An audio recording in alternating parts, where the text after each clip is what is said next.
안타까운 건 사실은 이런 정보를 놓치고 있는 사람들이 많다라는 거예요. 아니, 이 관심을 가지지 않기 때문에 뒤처지고 있는 거죠.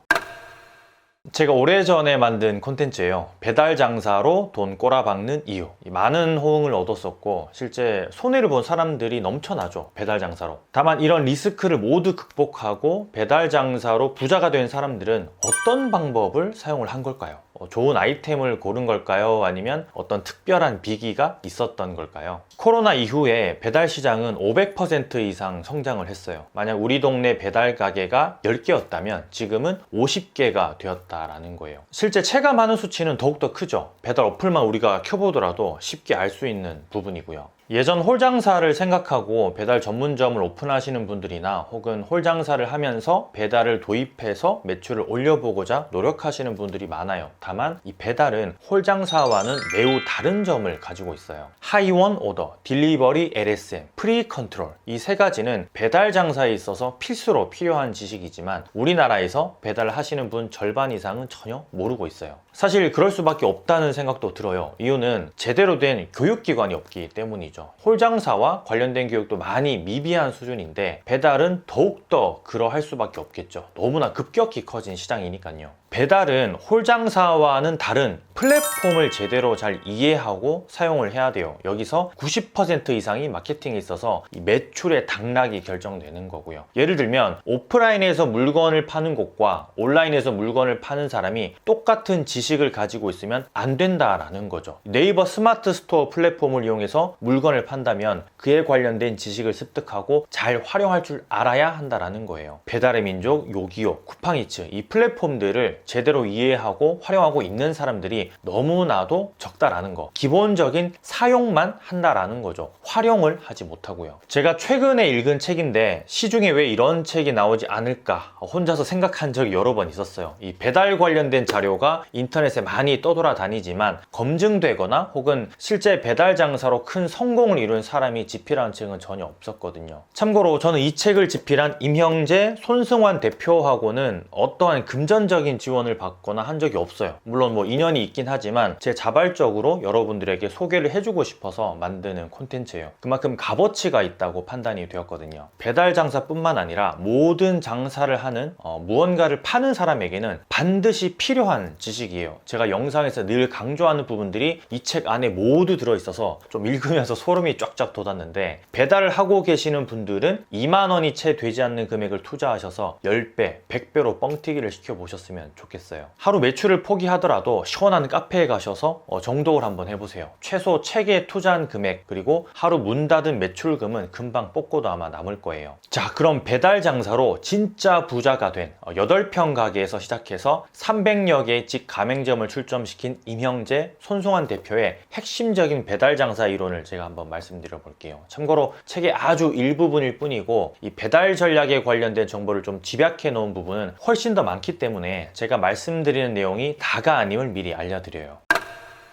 배달 장사로 진짜 부자가 된 사람이 말하는 마케팅. 전단지는 X, 온라인은 OK입니다. 일전에 여러 번 말씀드렸던 지역 광고에서의 최고봉은 바로 온라인이에요. 온라인. 전단지를 아직도 선호하고 대행업체에 맡기시는 분들이 있는데 물론 효과가 있다면 지속적으로 해볼 수는 있어요. 하지만 이 성과 측정 면에서 우리는 많은 손해를 볼 수밖에 없어요. 전단지를 만드는 비용, 돌리는 비용, 거기에 따른 성과 측정이 전혀 되지 않는다라는 거죠. 전단지를 만드는 비용과 돌리는 비용을 합했는데 예를 들어서 30만 원이라는 비용이 들었다면 과연 전단지를 통해서 올라간 매출이 얼마인지를 계산하시는지 모르겠어요. 그럼에도 불구하고 지속적인 전단지 광고를 하죠. 모든 마케팅에는 성과 측정이 필요해요. 성과 측정. 그래야 지속을 해야 할지 아니면 중단을 해야 할지 어떤 시기에 해야 하는지 그리고 이 방법을 조금씩 바꿔봐야 하는지 알 수 있는 거죠. 그런 측면에서 보면 이 온라인 광고는 성과 측정에 있어서 굉장히 디테일한 데이터를 알 수 있어요. 임형재 대표는 실제 배달 매장에서 이 페이스북 광고를 진행한 사례를 책에 기술해 놓았는데 가게 반경 5km 내에 있는 사람들을 대상으로 친구 소환 이벤트를 진행했어요. 하루 5,000원 정도의 비용을 들였고요. 결과는 일주일 동안 이 해당 게시물에 댓글 268개, 공유 12회, 조회수 1.1만을 기록했어요. 엄청난 수치죠. 물론 조회수와 주문수는 절대 비례하지 않아요. 다만 신규 신규 매장의 경우에 인지도를 올릴 수 있는 장점이 있어요. 잠재 고객을 확보하는 거죠. 아까 말씀드렸던 데이터적으로도 이 댓글과 반응도, 조회수로 알 수 있는 거고요. 주문 역시도 해당 게시물로 인해서 주문을 하게 됐을 때 이 특별한 서비스를 주게 된다면 조회수 대비 주문수가 얼마나 나오는지 역시 측정이 가능하겠죠. 관련해서 이 페이스북 친구 소환 이벤트를 어떻게 하는지 모르겠다 하시는 분들이 많을 거예요. 그 부분은 뭐 이렇게 책에 자세히 나와 있어요.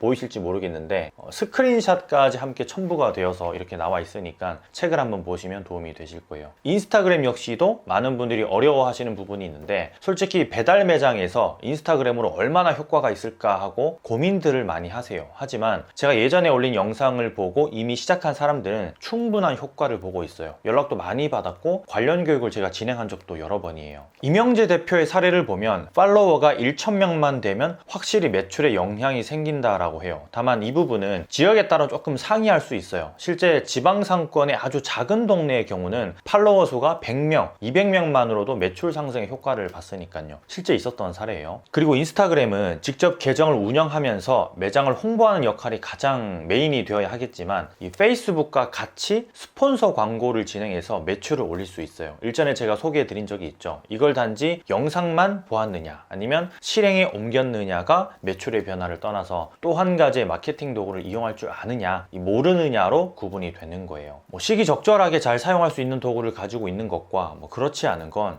사업 성공 여부에 있어서 큰 차이를 보이니까 꼭 한번 실행을 해보셨으면 좋겠어요. 책에서 사례로 소개된 감성키친은 배달러 월 9천만 원의 매출을 올리고 있어요. 매출만 높은 게 아니라 순수익 역시도 2천만 원 수준이고요. 인스타그램의 효과를 톡톡히 보고 있는 거죠. 이렇게 매일 3장에서 5장 정도의 고객 리뷰를 꾸준히 업데이트 하거든요. 이미 동네 사람들과의 마파를 통해서 자연스럽게 지역 거주민들에게 노출이 되는 거예요. 그러니까 이게 배달의 민족을 켜고 리뷰를 보는 게 아니라 인스타그램을 보다가 피드에 뜨는 감성키친의 고객 리뷰를 보고 무의식 중에 돈가스 이꼴 감성키친이라는 공식이 성립되는 거죠. 이걸 마케팅에서는 에펠탑 효과라고도 부르는데 예전에 프랑스 파리의 에펠탑이 1889년에 처음 건립되었었거든요. 그때 시민들한테는 혐오의 대상이었어요. 지금까지 보지 못했던 거대한 철골 구조물에 파리의 전경을 망쳤다고 생각을 했었으니까요. 실제로 당시 완공되자마자 철거해야 한다 그런 의견도 다소 있었어요. 다만 지금은 파리의 상징이 되었죠. 파리 어디에서든 에펠탑을 볼 수 있고 자주 노출되다 보니까 수백 년의 세월이 흐르면서 생겨난 현상인 거예요. 우리나라 스타일로 풀이하자면 정이 든 거죠, 한마디로. 책에서 나오는 감성키친의 돈가스도 같은 맥락이에요. 접하는 횟수가 많아지고 사람들이 평가하는 글을 보면서 자연스럽게 궁금증과 친근감을 동시에 느끼게 되는 거죠. 그만큼 동네 배달 장사에 있어서도 외부 노출이 중요하다라는 거고요. 이 플랫폼 내에서의 노출은 비용을 지불해야 하는 유료 상품이지만 외부 노출은 내 노력 여하에 따라서 달려있기 때문에 꾸준히 하는 것과 그렇지 않은 것에는 큰 차이를 보이게 마련인 거죠. 무언가 큰 이벤트,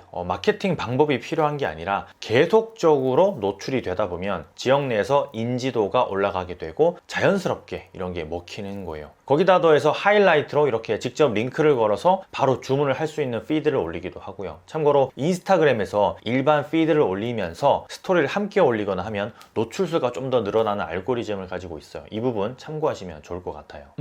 앞서 짧게 말씀드렸지만 인스타그램 역시도 지역 타겟을 설정해서 광고를 할 수 있어요. 여기서 중요한 건 해당 광고의 이미지를 얼마나 잘 꾸미느냐에 달려 있는데 전단지 제작하는 데에는 돈을 쓰지만 이 온라인 광고 이미지 제작에는 돈을 쓰고 싶어 하지 않는 경향을 가지신 분들이 많아요. 실물 전단지와 비실물 전단지라서 그럴 수는 있는데 온라인에 오히려 더 투자하시는 게 맞아요. 배달 플랫폼에 올라갈 사진에 5만원, 10만원 투자하는 걸 아끼는 건 앞으로 이 비용으로 인해서 10배, 20배 일어날 매출이 일어나지 않는다라는 거고요. 예전 후크포인트 편에서도 제가 말씀드렸지만 3초 안에 손님들은 이미지를 클릭하느냐 마느냐로 매출이 결정되는 부분이 있어요. 실험을 통해서 우리는 충분히 이해를 하고 있는 입장이고요. 다만 매장의 후킹 포인트가 아직도 없다라는 건 이미지에서부터 문제가 있을 수 있다라는 거예요. 그게 디자인으로 표현이 되어야 하는 거고요. 이명재 대표는 매장을 위한 인스타그램을 시작할 때 어느 정도 피드가 쌓이면 가게 주변에 헬스장, 미용실, 네일샵 맛집 등의 인스타그램을 방문해서 팔로잉을 하라고 조언하고 있어요. 이는 우리 매장이 무료로 홍보되는 효과를 가지고 있기 때문이죠. 해당 매장들은 주변에 거주하고 있는 사람들 위주로 팔로잉 구조가 이루어져 있을 게 뻔하기 때문에 잠재 고객을 확보하는 아주 중요한 마케팅 활용법이에요. 우리 지역에 있는 사람들을 타겟으로 해야 들어가는 노동력 대비 현저히 높은 효과를 올릴 수 있으니까요.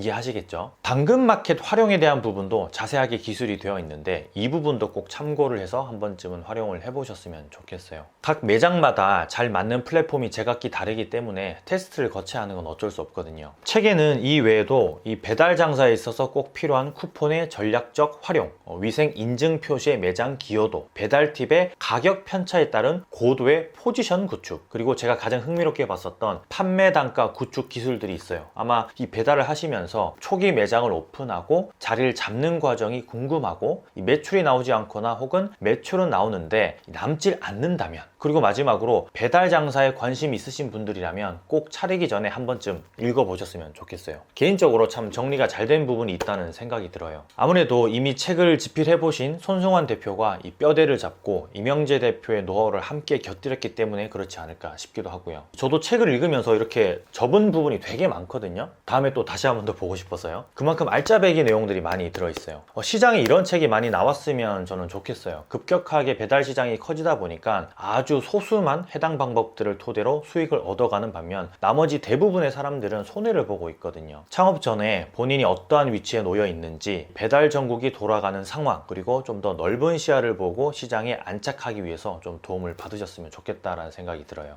이상 권프로였고요. 다음에 또 좋은 정보로 돌아올 것을 약속드릴게요. 감사합니다. 많이 파세요.